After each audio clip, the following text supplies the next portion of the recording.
Classes में आप सभी छात्रों का स्वागत है। आज हम लोग इतिहास का जो तीसरा टॉपिक है, जिससे किसी भी एग्जामिनेशन में क्वेश्चन पूछे जाते हैं, वह है बौद्ध धर्म। और इसके बाद हम लोग जैन धर्म को देखेंगे। तो पहले बौद्ध धर्म में हम लोगों ने इससे पहले एक वीडियो बनाया था, जिसमें वन लाइनर फॉर्मेट में बुद्ध के जीवन वृत्तांत को देखा गया था। उसी को आज हम लोग यहाँ पे वीडियो लेक्चर के माध्यम से देखने जा रहे हैं। तो शुरुआत करते हैं बौद्ध धर्म। बौद्ध धर्म की उत्पत्ति क्यों होती है? क्योंकि उस समय की जो घटनाएं थी, उत्तर वैदिक काल में ब्राह्मणवाद के ज्यादा प्रबल होने के कारण लोगों में मतलब अलग अलग तरह का सोच विचार व्यक्त होता था, और इसी से हट के एक महात्मा बुद्ध के द्वारा बौद्ध धर्म की स्थापना होती है। वहां पे कोई ऊंच नीच की परंपरा नहीं थी बौद्ध धर्म में, इसलिए यह उस समय के लिए बहुत ही अच्छा धर्म माना जाता था। तो शुरुआत करते हैं बौद्ध धर्म में। बुद्ध के जीवन के बारे में हम लोग देखते हैं। बुद्ध का जो बुद्ध जो थे, उनका अन्य नाम क्या था, उनके पिताजी का नाम क्या था, वो किस वंश से थे, उनके जन्म कब हुई थी, इन सब चीजों को हम लोग देखेंगे। तो शुरुआत करते हैं बुद्ध, जिनका वास्तविक नाम सिद्धार्थ था। बुद्ध जिनका वास्तविक नाम सिद्धार्थ था, और यह शाक्य कुल के राजा सुधोधन के पुत्र थे। इनके माता का नाम महामाया था, और इनका जो जन्म है 563 ईसा पूर्व में होती है। तो इसको हम लोग ऐसे जिस्ट के रूप में देखेंगे, और जो डिटेल्स करना है वो आपको हम करते जाएंगे। तो जैसे इनका जो मूल नाम क्या था, तो सिद्धार्थ था। किनका नाम मूल नाम सिद्धार्थ था? महात्मा बुद्ध का नाम सिद्धार्थ था। इनको अन्य किस नाम से जाना गया? महात्मा बुद्ध या गौतम, तथागत के नाम से भी जाना गया है इनको। समझे? जो हम लोग इससे पहले वाले इसमें देख चुके हैं वन लाइनर फॉर्मेट में। इनका जन्म 563 ईसा पूर्व में होती है। 563 ईसा पूर्व में इनका जन्म होता है, और यह किस वंश में जन्म लेते हैं? तो शाक्य कुल में जन्म लेते हैं, और स्थान का नाम है लुम्बिनी में। इनका जन्म लुम्बिनी में होता है। इनके पिता का जो नाम था सुधोधन था, और यह शाक्य वंशीय राजा थे। सुधोधन कौन थे? शाक्य वंशीय राजा थे। माता का नाम महामाया, जो कोलीय वंशीय थी। माता का नाम क्या था? महामाया, जो कोलीय वंशीय थी। लेकिन उस समय कुछ ही समय बाद, इनके जन्म के बाद, इनकी जो माता है वो स्वर्गलोक सिद्धार्थ जाती हैं, जिसके बाद से इनकी वी माता या इनको मौसी कहते हैं, उनके द्वारा इनका लालन पालन किया गया, जिनका नाम गौतमी प्रजापति था। क्या था? गौतमी प्रजापति। यानी कि वास्तविक लालन पालन गौतमी प्रजापति, और जन्म किनसे हुआ था? महामाया से हुआ था। 16 वर्ष की अवस्था में इनका विवाह जो है यशोधरा से होती है। 16 वर्ष की अवस्था में इनका विवाह यशोधरा से होती है, और उनसे एक पुत्र की प्राप्ति होती है, जिसका नाम राहुल था। क्या नाम था पुत्र का? राहुल था। इन सब गृहस्थ जीवन में वो बहुत ज्यादा अपने आप को शामिल नहीं कर पा रहे थे। राजकाज के कामों में भी अपने आप को बहुत ज्यादा इन्वॉल्व नहीं कर पा रहे थे। इसीलिए 29 वर्ष की अवस्था में, कब? 29 वर्ष की अवस्था में, इससे पहले आपको मैं बता दूं कि एक घटना घटती है, उसमें उन्होंने 3 या 4 चीजों को उन्होंने देखा था। वो 4 चीज क्या थे, जिनके देखने के बाद उनके हृदय को परिवर्तन हो गया? तो उसमें देखा था क्या उन्होंने? वृद्ध व्यक्ति, बीमार व्यक्ति, मृतक और प्रसन्न चित्त सन्यासी। ये 4 लोगों को उन्होंने अलग अलग लोगों को देखा। एक मृत व्यक्ति, एक बीमार व्यक्ति, एक बूढ़ा, और एक मृतक, और एक प्रसन्नचित्त सन्यासी। तो यहां देखिए, इस देखने के बाद उनके हृदय को परिवर्तित करते हुए वह 29 वर्ष की आयु में गृह को त्याग देते हैं। 29 वर्ष की आयु में वो गृह त्याग कर देते हैं, और बुद्ध के जो वैराग होने का मुख्य कारण था, यही 4 उत्तरदायी दृश्य थे। कौन कौन थे? पहला वृद्ध व्यक्ति, बीमार व्यक्ति, मृतक और प्रसन्नचित्त सन्यासी। इन लोगों को देखने के बाद उन्होंने गृह को त्याग दिया। इनकी जो ज्ञान की प्राप्ति होती है 6 वर्ष के बाद 35 वर्ष की आयु में इन्हें ज्ञान की प्राप्ति होती है। बैसाख पूर्णिमा का वह दिन होता है और पीपल वृक्ष के नीचे निरंजना नदी के किनारे इन्हें ज्ञान की प्राप्ति होती है। तो इस तरह से बौद्ध धर्म से संबंधित सिद्धांत के बारे में हम लोग देख रहे थे और इसी में इन्हें जब ये गृह को त्याग करते हैं और गृह त्याग करने के बाद ये जब अपने घर से निकल जाते हैं तो इन्हें दो गुरुओं से इनकी मुलाकात होती है। जो पहले गुरु होते हैं वो क्या होते हैं, सांख्य दर्शन के आचार्य आलार कलाम से वैशाली के समीप उनका मुलाकात होता है। किनसे? आलार कलाम, जो कि सांख्य दर्शन के आचार्य थे। तो उसके बाद राजगृह के निकट जो है इनका जो मिलन होता है वो रुद्रक रामपूत से होती है। यह भी इनके गुरु थे। लेकिन 35 वर्ष की आयु में, ये 6 वर्षों के बाद 35 वर्ष की आयु में इन्हें क्या होती है, बैसाख पूर्णिमा के दिन रात्रि में पीपल वृक्ष के नीचे, नदी का नाम नहीं है, निरंजना नदी के किनारे ज्ञान की प्राप्ति होती है।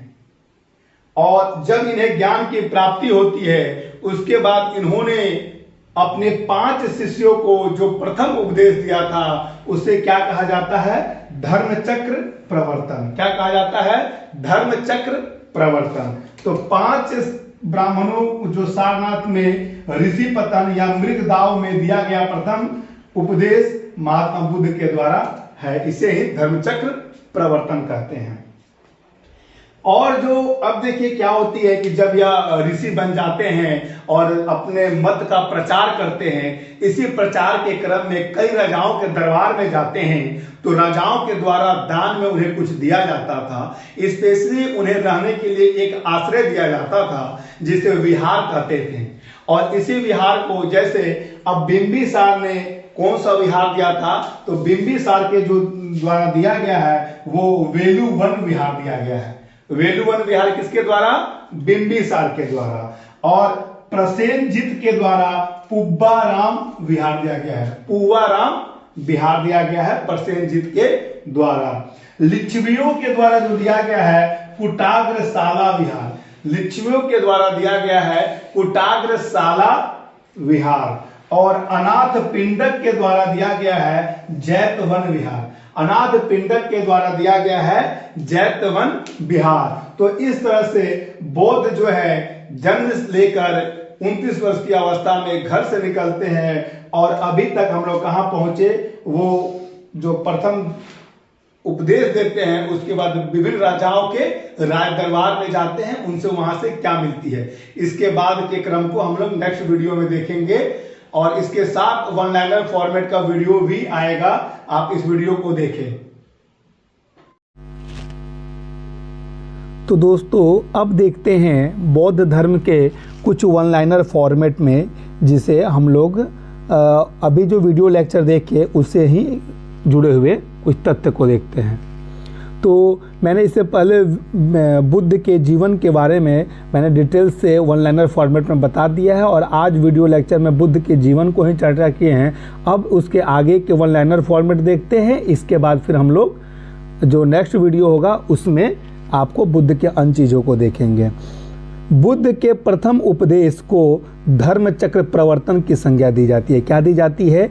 धर्म चक्र प्रवर्तन की संज्ञा दी जाती है प्रथम उपदेश को, जो उन्होंने सारनाथ में दिया था, 5 शिष्यों को दिया था। उनका यह उपदेश दुख के कारण और उसके समाधान से संबंधित था। जो उपदेश दिया गया था इसे 4 आर्य सत्य भी कहा जाता है। और ये 4 आर्य सत्य क्या है? दुख समुदाय, दुख निरोध तथा दुख निरोधी गामिनी प्रतिपदा। ये 4 आर्य सत्य हैं।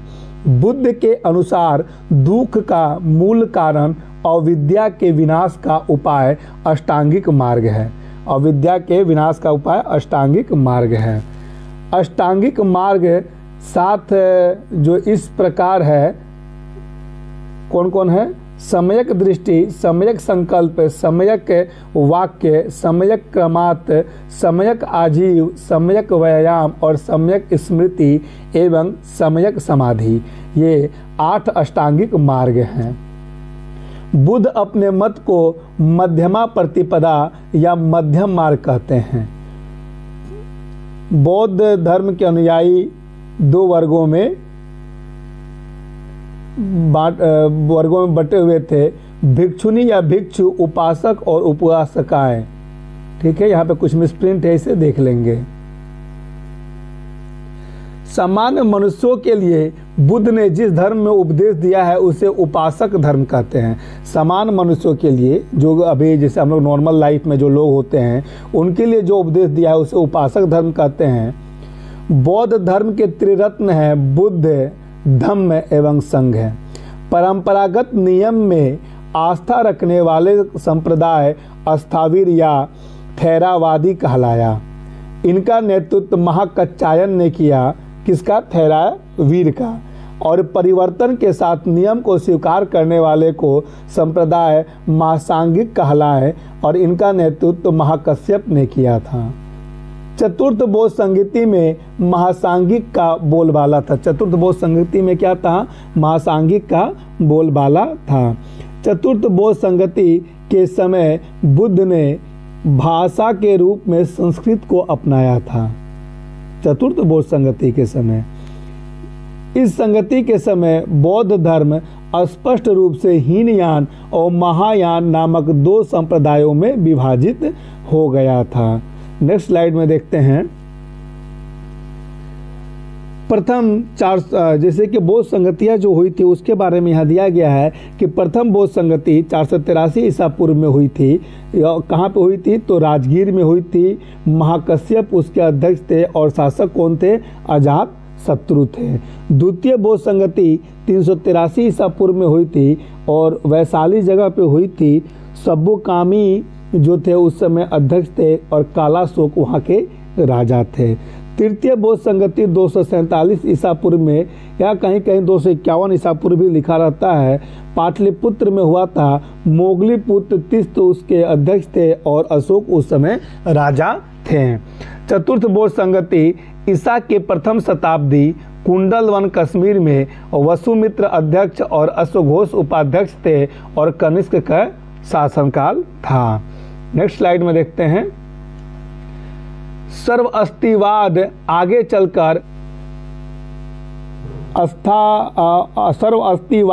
चलकर वैभाषिक और स्वतांत्रिक में विभाजित हुआ।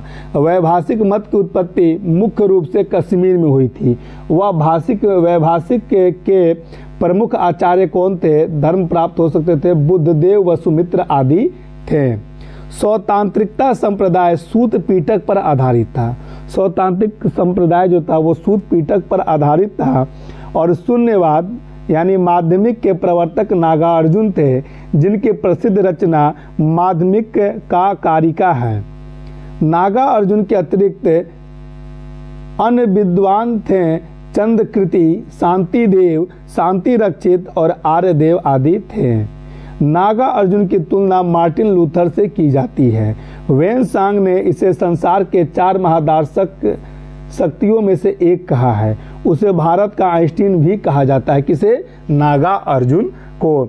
तो दोस्तों, यह वीडियो लेक्चर कैसा लगा? साथ में जो वीडियो के साथ आपको 1 लाइनर फॉर्मेट में जो दिया गया है, ये आप इसे राइट डाउन कर लेंगे स्क्रीनशॉट लेके, शायद ये आपको ज़्यादा समझ में आएगा। तो वीडियो अगर अच्छा लगे तो लाइक करें, सब्सक्राइब करें और शेयर करना ना भूलें। जय हिंद।